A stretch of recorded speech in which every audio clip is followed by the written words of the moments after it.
Hi, everyone. Welcome to Freebird Spirit YouTube channel. Thank you for joining us for Wisdom Behind Awakenings discussion 13.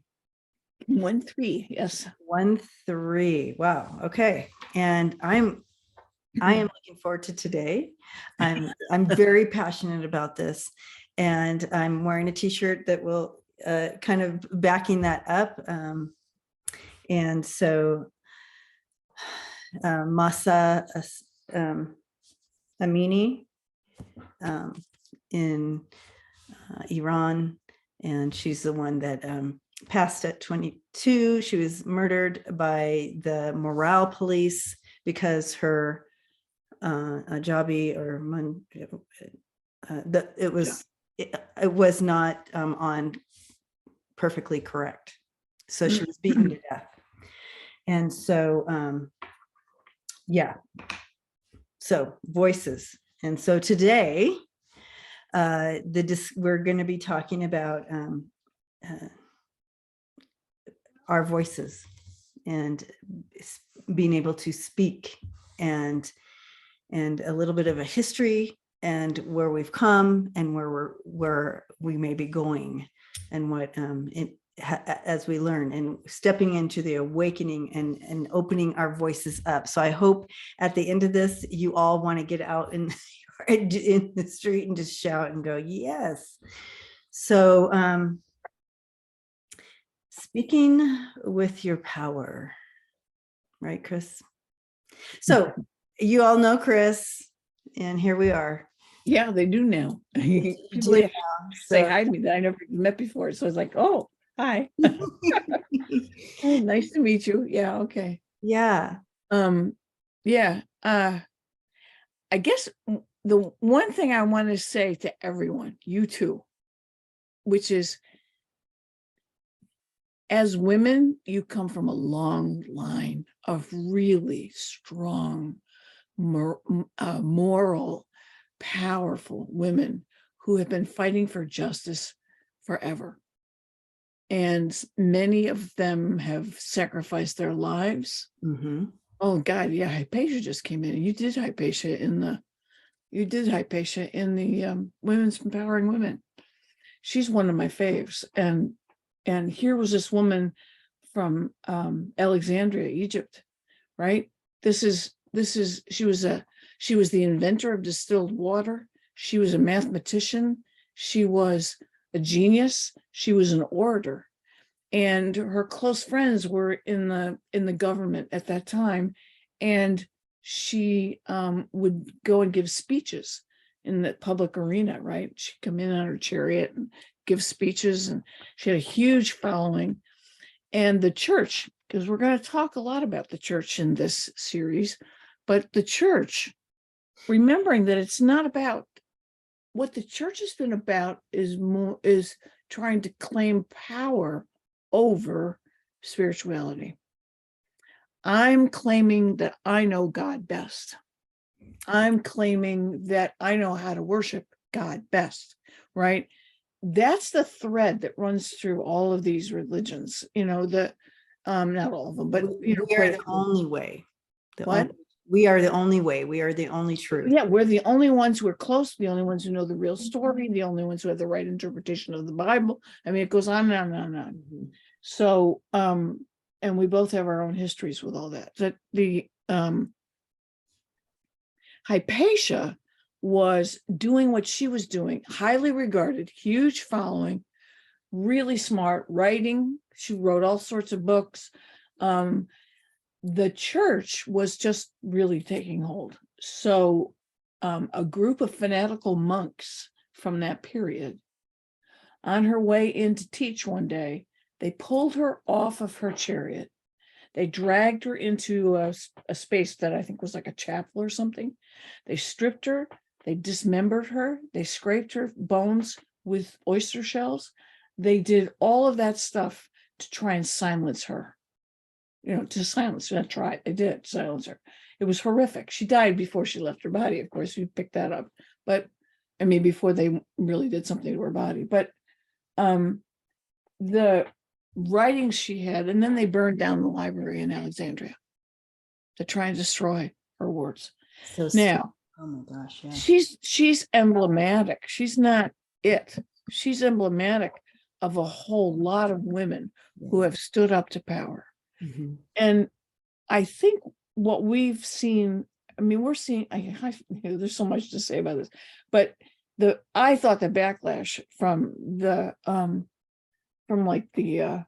feminist movement would have happened sooner. I don't think it happened sooner. I think it's now. I think we're watching it, and they've been working on it for a long time to reclaim everything they feel they lost, which is putting women back in their place, keeping whites being dominant. I mean, the strain is so powerful. Yeah. What they've been doing, and so you look at 2016, Trump becomes the exemplar, really, of all of that. He starts campaigning by saying horrific things, Mhm. and now women are upset, right? So some of that starts to build, and of course we've gone through, and of course then there's the Women's March. As soon as he's elected, or not elected, he wasn't elected, but as soon as he's In place. he's in place, he's sworn in, Mhm. as if it meant anything. Women took to the streets. It was the Mhm. biggest march in history, right? So Mhm. that's power, right? And then he proceeds to lie over and over 50,000 times. People start following the liar. Now, we've lived, and you especially have lived in that stress for all of those years. Now you have some acting out, right? You've got Roe versus Wade, and you've got other things going on. And the racism is ridiculous. And now I think we are so done. We're so done. It's like no more. So I think that what ends up is that I start remembering all the women I studied over all these years. Maria Stewart, first woman to speak publicly in the United States, was an African-American woman. She spoke publicly in the early 1800s, and she was calling women. She saw her husband died after they were only married for like 3 years. They took all of her property away. So she saw that patriarchy lives, right? So she started giving speeches to women.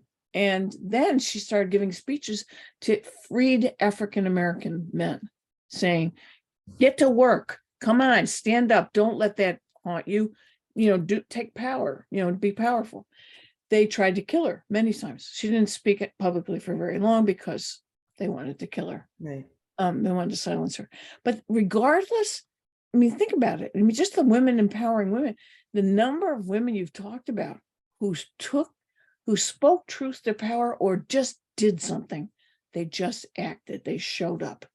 And this is centuries long of behavior. So, who was the other one I was going to mention? To remember that truth is sacred. Speaking truth is sacred. Good. And I was joking with somebody the other day saying, what always bothered me about Donald Trump was the kind of standards that he was abolishing and that he was destroying with his behavior. And one of them was don't lie, right? Don't lie. Okay. So what do you do with that when you've got someone who's been such a strong leader and you've got children? What do you do with those? So I came up with a story, and it's great because it's fun to do because other people join in. And the story was, okay, so the new rules for sports are that if you lose the game, you don't accept the loss. If you're playing, go ahead and cheat. And if you lost, don't believe it, but blame it on the refs or the umpires. It's clearly all their fault.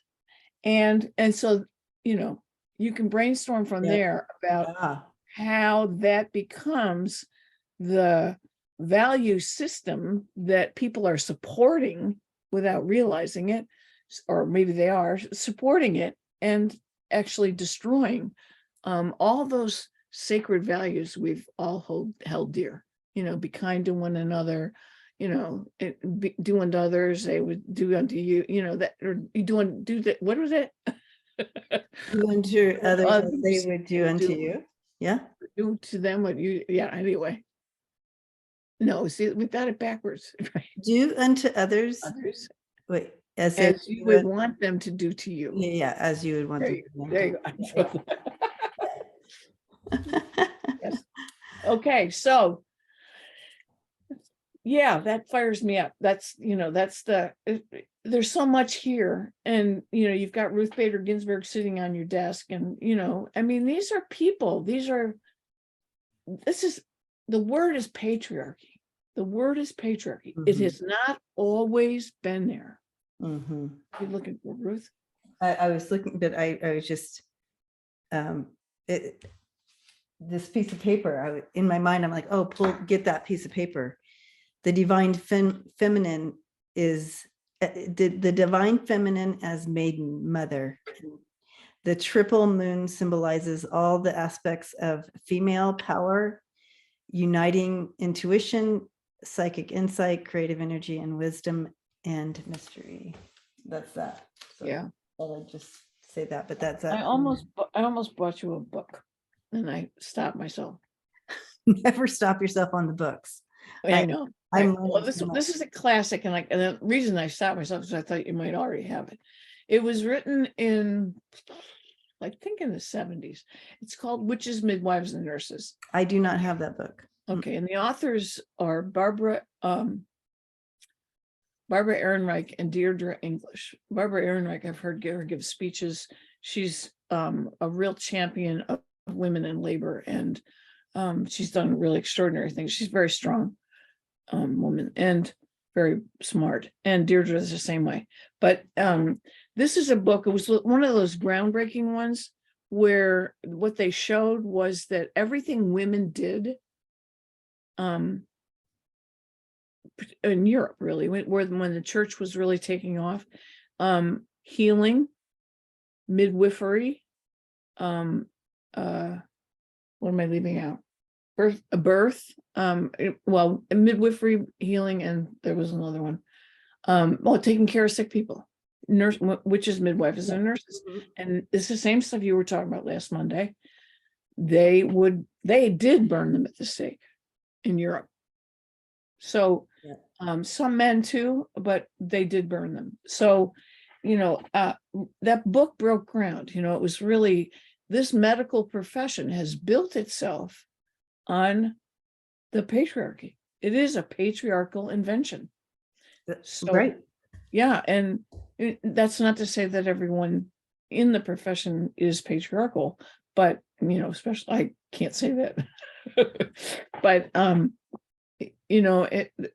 this is what they made visible, that these are many of the institutions we've taken for granted that we think are part of the fabric of everyday life. Medicine, marriage, all of those kinds of taken for granted institutions are patriarchal inventions, and they're primarily designed to control women. Starting from the silencing of what's her name that you were just talking about back in the day, where they dismembered her. Oh, Hypatia. Preceded that, but that was the church doing its thing. There's many people, but it was still all about silencing her. She understood science. She was loved by the Christian community, the faith-based community back in those times. And we're talking, that was like, what year? That was like in the 3-digit years, right? Yeah. So that's not that far back. And she understood the balance of science and belief. She had this beautiful, and she was totally accepted by the community, and she was raised by a father who really knew how smart she was and encouraged her. Yeah. So she would, and I guess he was a scholar too. So and gave her that voice. Didn't try to constrict it, right? And but these heretic people wanted to silence her. That patriarch wanted to silence her. And another form of science, that silence, if you take that L out, you have science, right?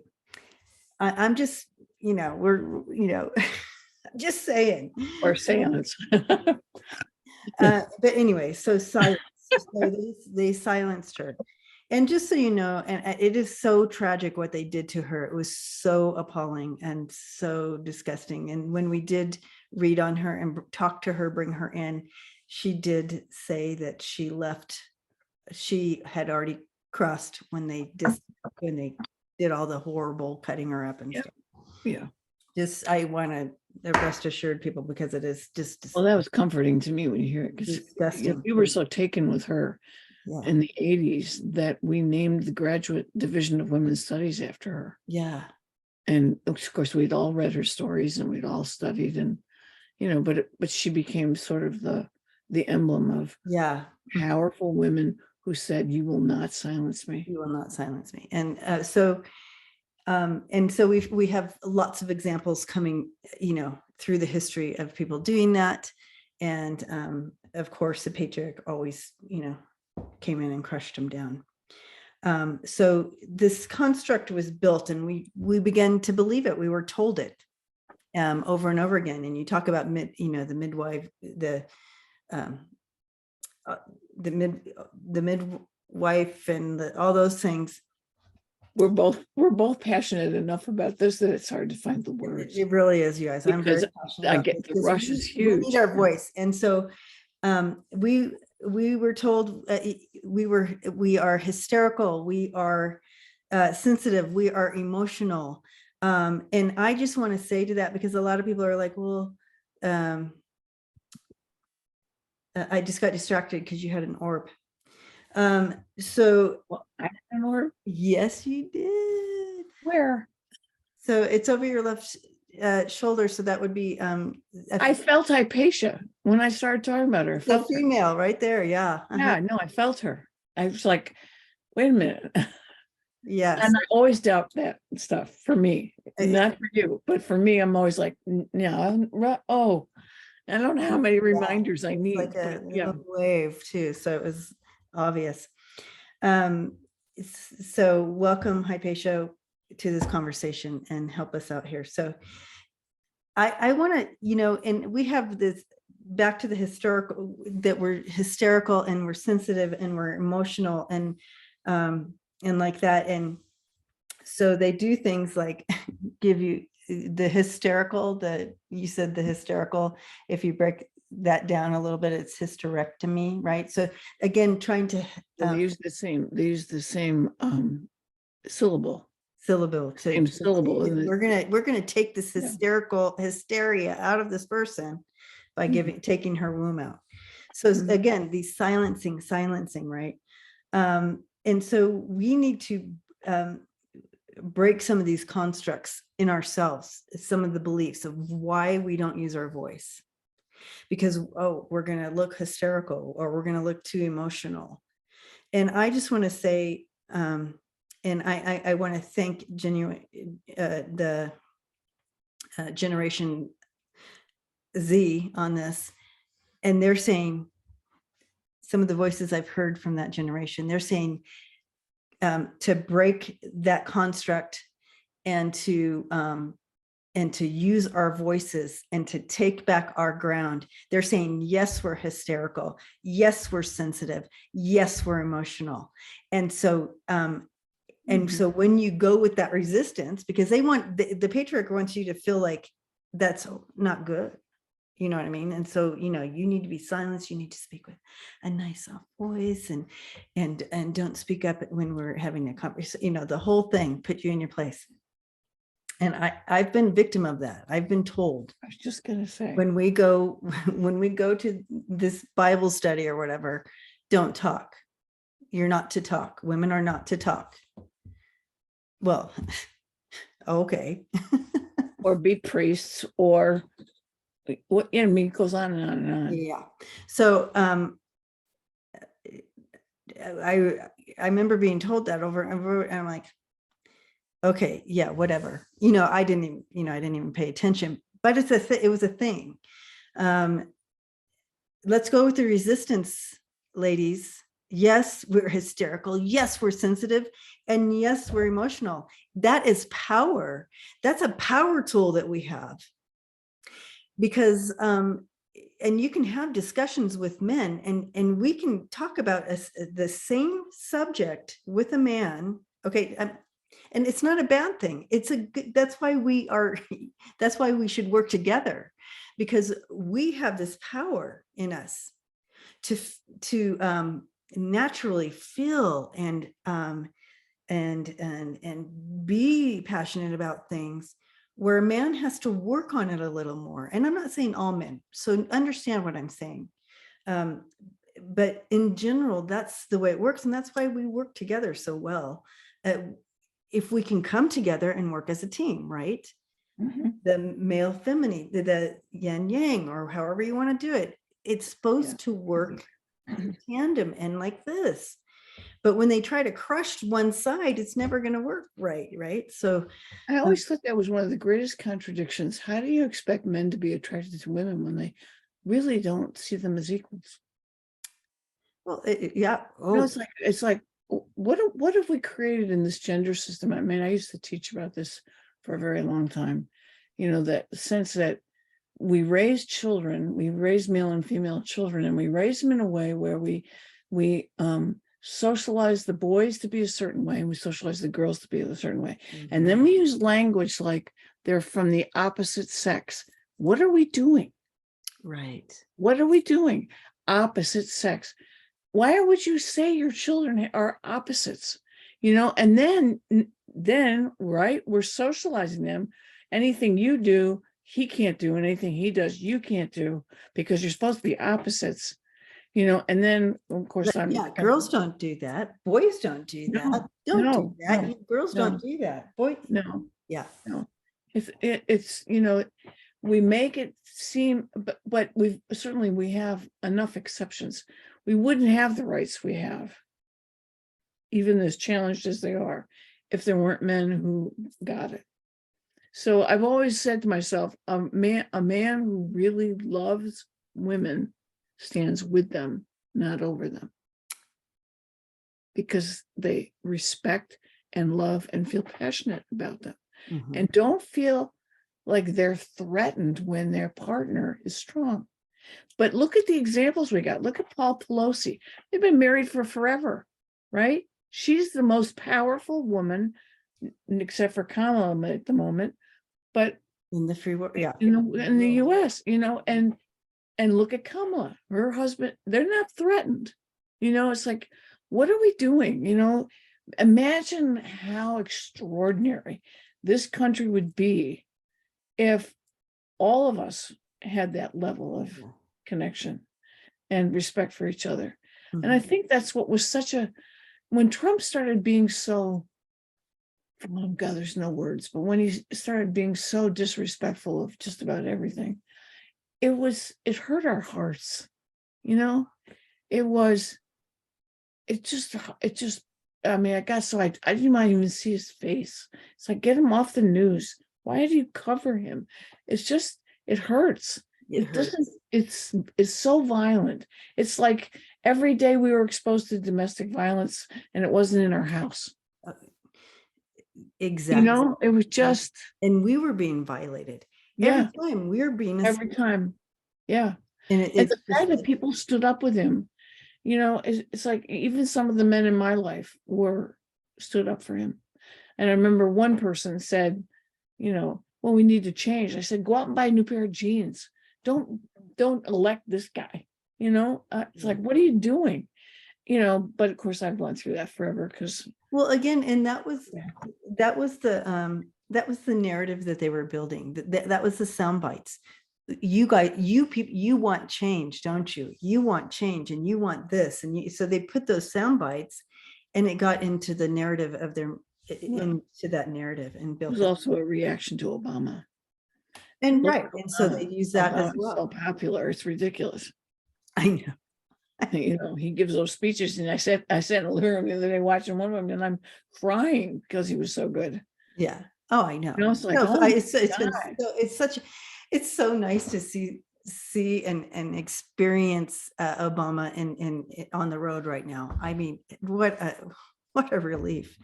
Now, again, back stepping, taking a look again at our boys and our men. You know, it's what they've been taught. It's their construct. It's what we've developed, and what is attractive. So they build this construct of what is attractive to you, and that's what you know, and that's what's attractive in the world. And you know, and we fall prey to that as well. So you know, when we're looking through magazines, or we're watching a show, and these women come out and they look like this and they look like that, and we're like, oh, that's what's attractive. And so we build that into our construct. Right. And over time, it has ebbed and flowed and changed over time of what is attractive in a woman. It used to be a full figured woman, you know, and what I mean by that is a very womanly woman body, where it wasn't a stick thin 6 foot model body, right? And then it went into thin, and then it went, you know what I mean? So it's kind of like what is being picked for us. And I'm not sure who's in charge of this building this construct, but it is there. And so being aware of that. How do we break some of those things? And you know, when my daughters were teenagers, they were babysitting. We were living in downtown Albany, and it was a neighborhood, you know, it's like the one you saw here. And Kate says, I'm going to go babysit up the street. I can't remember the family's name. So she came back from babysitting, and I said, how'd it go? She goes, great. And of course, they were so funny about babysitting, because they'd always put together a packet of things for them to play with, and they took it so seriously, you know. So she goes up the street, she comes back, she goes, "Well, great. What happened?" Well, and then she starts to tell a story. This little boy, he really likes tutus. He had one. His family said, okay, gave him one, and he played with it, and he would dress up in it, and he would dress up on a whole round, dance and sing, and it sounded like a really creative, open kid, right? Well, you know, you meet him now, he's not what, well, let me just say this. I'm not going to say that he's normal, because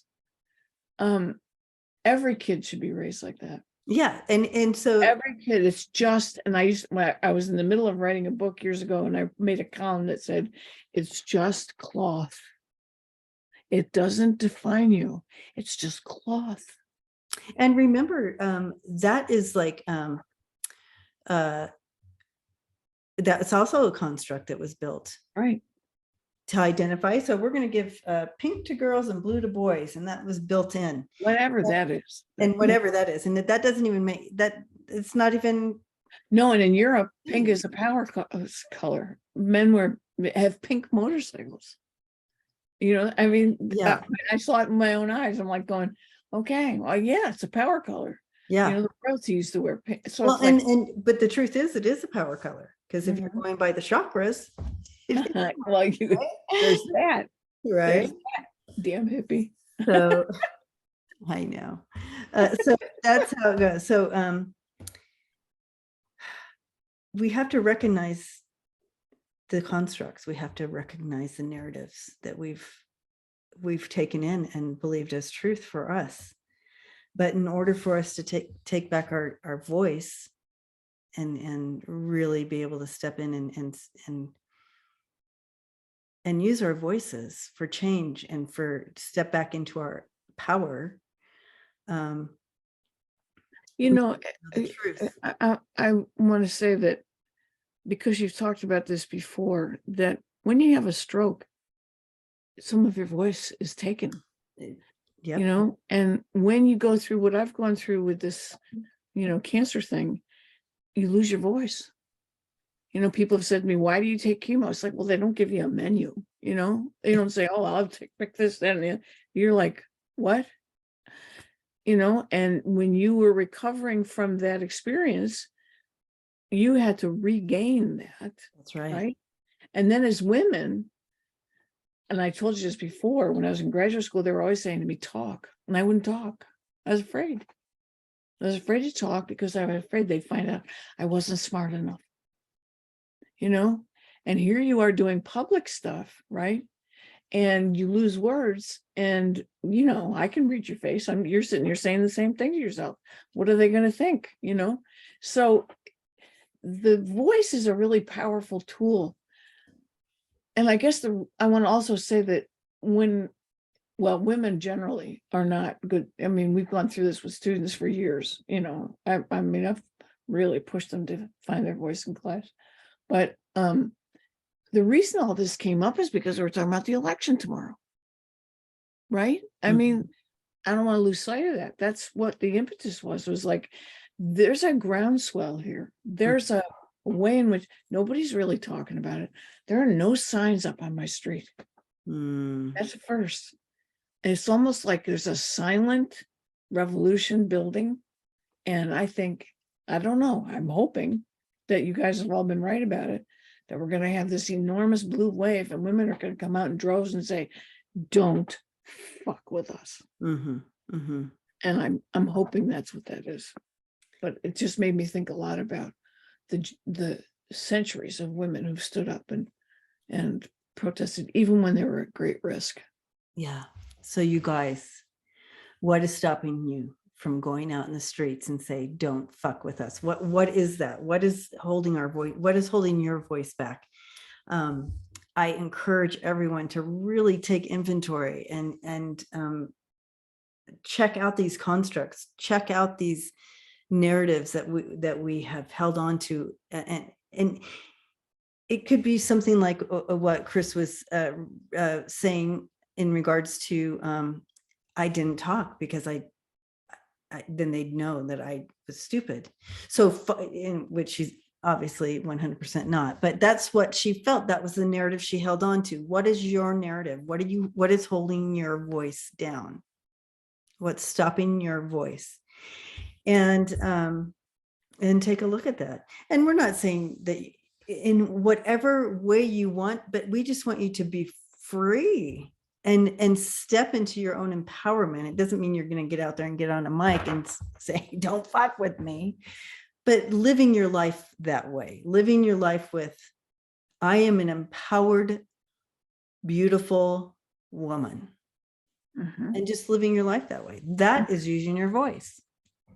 Well, I'm also, as you were talking, what I realized is that some of what happens with our silences is really in our personal lives.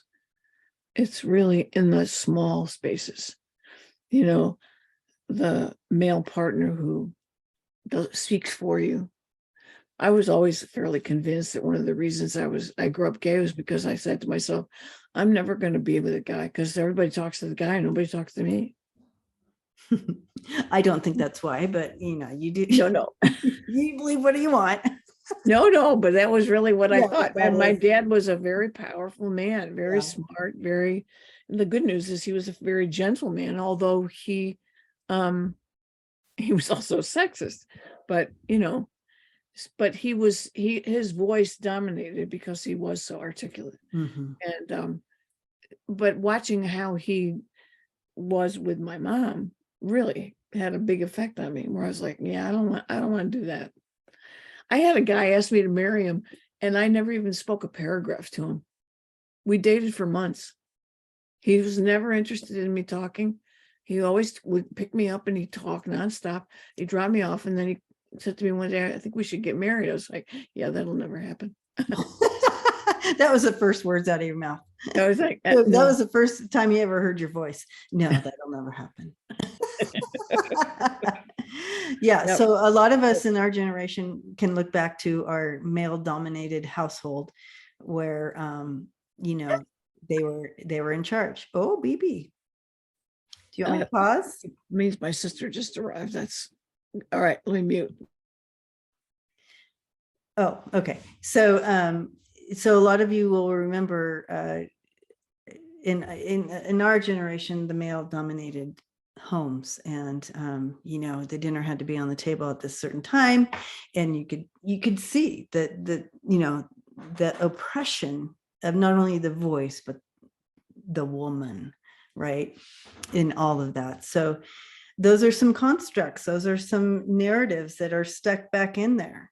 Even though we are now here and we see clearly, we still have some of those things that haunt us unconsciously. So we need to really clean that out. And so what are some, Chrys, let's brainstorm together on what are some ways that we can clean out our narratives and clean out our constructs and break some of those open? Do you have any ideas? I don't know. I've got a PhD in sociology. Do you think there's it's like, hello? No, I guess what I want to say is that, because you and I've talked about this off, not on this forum, but this sense that even the smallest moments are important. Even the smallest moments where you're mocked, or you're not taken seriously, or you're eclipsed because somebody talks over you, or any of those, even the tiniest moments where you say, I'm talking now. Look at how much Kamala has taken for this. When she was on the podium, yeah, she said, I'm talking now. You don't have to be strident. You don't have to be bitchy. You just have to say very clearly, I'm talking now. And you wait. And one of the other strategies that's really good is, instead of being silenced, you use your silence. I learned this from somebody else who said, I walk up to a counter and to complain about something, and I say, this was given to me, or this was sold to me, and it doesn't work. Well, we can't take that. I'm sure you can figure it out. And then you stand there. You don't say another word. You use your silence in a powerful way, but it doesn't have to be noisy. No, it doesn't have to be noisy. And I wanted to try to get that across. It doesn't have to be angry. It doesn't have to be noisy. It doesn't have to be any of those things. It's very simple. This is how I feel when this happens. Yeah. Period. Now, that does not to say, if you want to be angry, go ahead and be angry. Oh, yeah. There are lots of messages about not doing that. And I want to address that portion of it right now, Chrys, in that when you just said, if you want to be angry, go ahead and be angry. A lot of you have heard, or if it hasn't been said to you, you've seen it said to others, and you've seen this play out for women. Don't cry. There's no reason to cry. How about, hey, let's cry together. Instead of saying, let's cry together. Don't be angry. Oh no, let's be angry together. Let me step in with you and be angry with you. Don't this, don't that. No, let's do this together. That's love, sport, that's understanding. That is taking that emotion and moving it instead of crushing it and burying it, and then we all get sick and all of the rest of the things that happen. So instead of saying don't cry, say let's cry together. Don't get angry. No, let's get angry together on this. Let me help you shoulder this. Lead with love. Lead with love. Yep. That's who Debbie is. Lead with love. Reminded me of it earlier today with this little statement. And it was like so clear that I was being like OCD and she was leading with love. I was like, oh, there it is. There it is. Not complicated. Lead with love. But the most important part of your question was, how do we deal with these constructs? Yeah. First, you have to recognize that there are many, and that this is a patriarchal social order, and it's also capitalist. So you've got this mix that's very powerful, and it comes out in a gendered system. But they're afraid of us. And Oh, without a doubt. Mhm. Without a doubt. Because when you actually study women's lives and the women that, what you've been doing on Monday nights and what I did with the women's studies degree, it's, when you study the history of women, of course, men are terrified. And that's what's going on right now. Mhm. If we don't put them back, they're going to take over. And I hope to God they do, that we do. It's like, please make that happen. Please let us take over. It's Right? Yeah. quick and different, it'd be so good. So yeah. I mean, so the first path around constructs is to recognize that they're there. Mhm. Instead of, I mean, I think we said this before, there's so much that we take for granted and so much that we've naturalized. It's not natural. This is a social order. It is not naturally occurring. It's not naturally occurring. Mm. It didn't grow out of the ground. It didn't come out out of the womb. Mm. It is a social order. From the moment somebody gives birth to a little boy, the first people who see the little boy, oh, what a bruiser. He's so cute. Oh my God, he looks just like his father. The next breath, it's a little girl. Oh, and you can hear your voice go up, and isn't she cute? And she's so pretty. And the next thing you know, you've just socialized her. And she's not even breastfed yet. You know what I mean? It's Right. like, what? Which is a whole other topic to talk about breasts. Yes. But, I think I told you about this guy who is the father of some former students of mine. And he said, oh, I'm a breast man. I said, they weren't made for you. And he looked at me and he said, what? I said, they're there for babies. They're not for your enjoyment. You think I just stolen his best toy? It was like, what? You're a breast man. Give me a break. Oh my gosh. So yeah, again, breaking some of our narratives, and to do that, we need to know kind of some narratives that we may be carrying. So looking back over your life, what was your family like? What, look over your family systems, any religious beliefs, your schooling, what you were made to wear, any of those things. Where might you find some oppression in any way, or disempowerment, or any of those things? So check that out, make a list, check it out, right? And write it out. You can bullet them or whatever you want to do, write out those things. And then on this side, I want you to write out truth and take back your ground in those areas. And then you can take that other piece of paper, tear it up, however you want to do it, burn it, however you want to do it. Just be safe. Make sure it's in a fireplace or something safe. Well, how much time do we have left? Just a few minutes, just like 5 minutes. Okay. What direction did you feel? Oh, I lost it. I'm trying to get it back. Tear it up and throw it away. And it's not here. Okay, it'll come back. I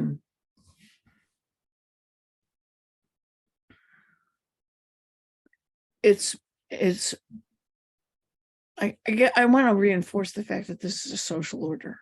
Yeah. And it's an order that's been organized and created over a long period of time, borrowed in many ways from the European order, stolen to some degree from native cultures.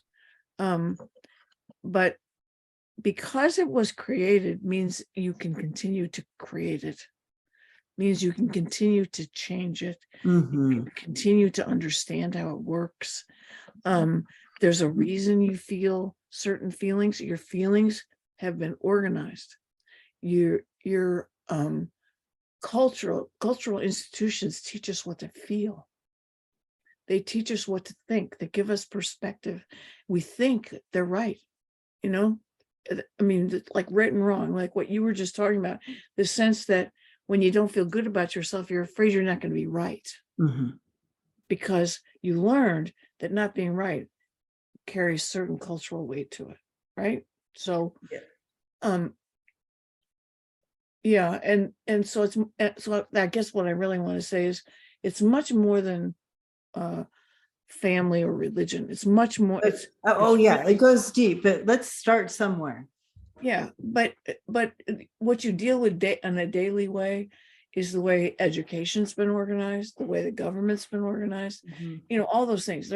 All those things are not bad, but it's important to understand that they shape your feelings, your behaviors, your stuff. I've heard people lately saying, "I hate the government." No, you don't. You don't hate the government. The government isn't anything living. There are people who work there. I have a master's in public administration. One of the things we did, and I was only in it, not because I like the government, but I was only in it because I was standing in the middle of this building at school saying, I don't know what I'm going to do with this bachelor's degree. I can't get a job. And somebody said, well, you're standing in the hallway of the best public administration program in the world. Oh, well, who knew that? And I'd been an administrator. So I thought, oh, well, I don't want to do business, so maybe this would be good. So I walked into the first plenary, and this big, huge gathering of all the students who were enrolled in this master's program. Some of them were mid-careers, and mostly white men, and most of them were wearing wingtips. Remember what those looked like? And I went, oh, I think I'm in the wrong place. So I went around the room looking for people who wore Birkenstocks. And I found 6 of them and said, can I sit with you? And so we went through the program together. But what I learned in the process was, because a lot of the teachers were people who were government connected, but connected to the CIA, connected to the Environmental Protection Agency, connected to Reagan, really. And when you start looking at that, you realize that these are people, but the people who actually do the work in the government are just like everybody. It's stratified, just like everything else is stratified. White men at the top, and then you go down, people of color, especially women, are at the bottom. But it's stratified because they're doing clerk jobs, they're doing various things. And they're working hard, and there's also another construct out there about them that is that they're just earning a paycheck because it's the government paying them. No, they get fired just like anybody else. So there's all these things out there that you just have to sort of, when you hear it, you have to say, okay, let me think about that one. Let me see if that's part of my perspective, and if I've taken for granted something I don't really know anything about. Anyway. I love that fist, by the way. Yes. When you bend over, that's all you can see is all you can see is the fist. Like I thought this was appropriate to wear today in our discussion. I also have one more homework assignment for everyone. And that is to say kind things to you. If you know that you grew up and you were told you were stupid and you weren't going to amount to anything, you need to tell yourself you're smart. You have so much to offer. You need to combat that story. Because you can do all the writing down and burning, but it might haunt you because it's left an imprint, right? So to combat that imprint over time, continue to tell yourself you're smart and you're meant, and powerful, and those things. Combat what was said.